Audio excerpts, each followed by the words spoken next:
Halo teman-teman, kembali lagi di channel saya Goresan Pena.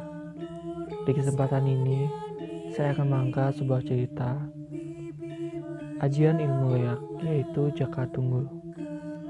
Diceritakan sebuah ajian liak Jaka Tunggul adalah salah satu tingkatan yang sangat tinggi bagi orang yang menekuni ilmu pengliakan. Sangat sulit dan butuh bertahun-tahun untuk mencapai tingkatan ini. Karena ia tidak hanya bisa berubah wujud menjadi hewan, tetapi sudah mampu berubah menjadi tumbuhan. Orang yang sudah mampu menguasai ilmu ini akan bisa merubah wujud menjadi pohon enau atau aren tanpa daun yang menjulang tinggi. Hanya memiliki satu batang pelepah dan ujung pelepahnya mengeluarkan api. Dan batangnya yang konon dililit oleh akar beringin.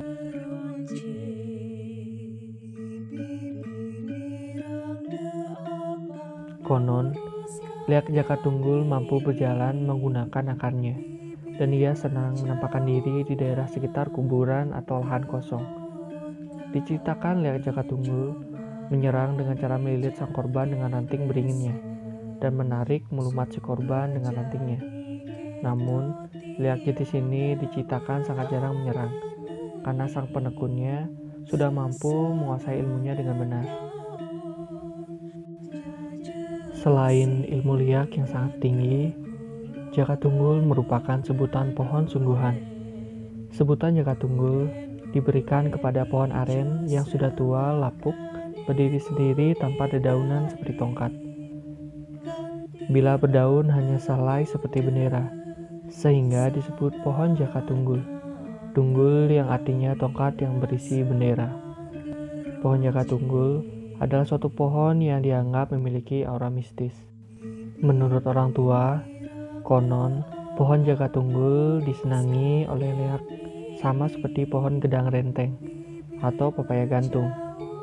Diceritakan yang sering bersembunyi di Jaka Tunggul adalah liak barak, yaitu liak berwujud iblis dengan warna kulit merah menyala.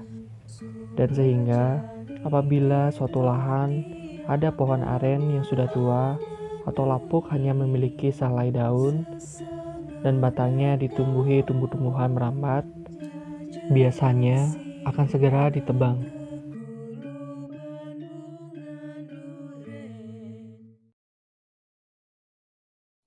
Diceritakan, salah satu orang yang pernah bertemu dengan liak Jaka Tunggul.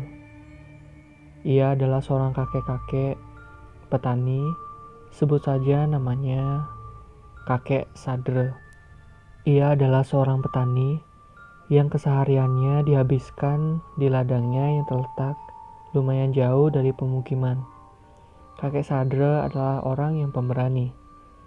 Dilihat dari ia yang selalu pulang tengah malam dari ladangnya yang hanya jalan kaki.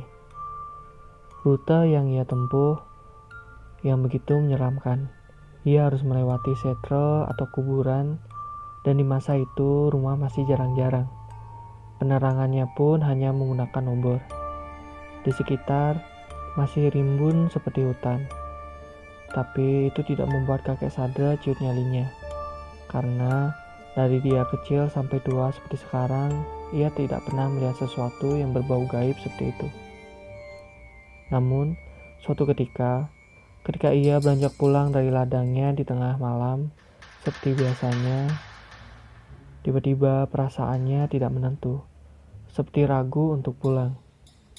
Dan kakek Sadre pun terdiam, karena pertama kalinya ia merasakan perasaan seperti ini.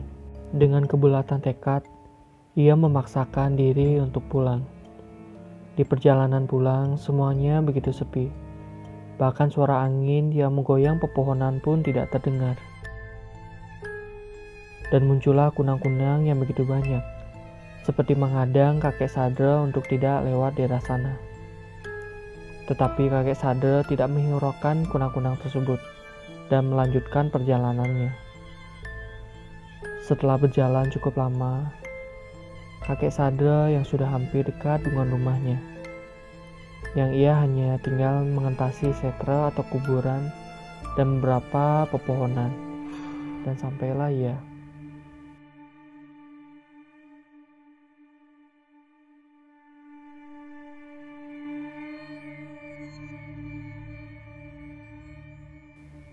Di samping setra atau kuburan, tiba-tiba matanya tertuju ke sebuah pohon jaka yang sudah tua.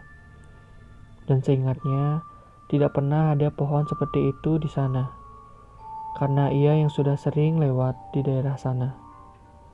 Tetapi, dia tidak memikirkan hal yang aneh dan terus melanjutkan perjalanannya. Tiba-tiba sekian lama ia berjalan, ia tak kunjung sampai. Dan saat ia menoleh ke belakang, anehnya pohon itu masih terlihat seakan-akan bergerak mengikutinya. Bulu kuduk kakek Sandra pun mulai berdiri, dan akhirnya dia mempercepat langkah kakinya dan akhirnya berlari.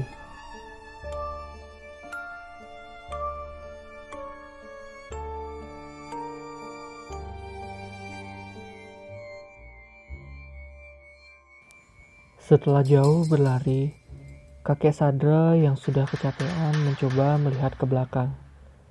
Dan ternyata pohon itu sudah tidak ada. Namun, ketika ia berpaling lagi ke depan, pohon itu ternyata sudah muncul di depan kakek Sadra yang terkejut dan penasaran mencoba melihat dengan fokus pohon itu. Terlihat sesosok muka yang begitu menyeramkan timbul di pohon tersebut. Gigi bertaring, lidah panjang, tangan yang dililit akar, tatapannya yang sangat tajam ke arah kakek Sadra.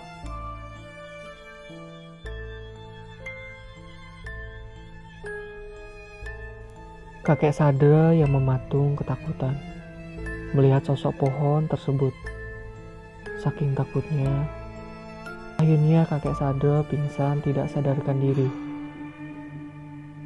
Tiba-tiba keesokan harinya, ia terbangun, sudah mendapatkan dirinya yang berada di sisi luar Pura Dalam. Yang membuat ia bingung, letak Pura Dalam dan tempat yang ia ingat bertemu dengan sosok itu sangatlah jauh. Tetapi, rasa syukur masih bisa selamat ia haturkan kepada Tuhan, yang masih selalu melindungi ia dan menyertainya. Dan dari saat itu, kakek Sadra tidak pernah lagi pulang larut malam. Ia percaya setiap makhluk memiliki jatah waktunya masing-masing dalam beraktivitas. Oke teman-teman, terima kasih banyak sudah menonton cerita bergambar ini. Jika teman-teman terhibur, jangan lupa like, share, dan subscribe-nya. Atau teman-teman ada yang ingin request cerita bisa langsung tulis di kolom komentar. Sekian dari saya. Terima kasih banyak.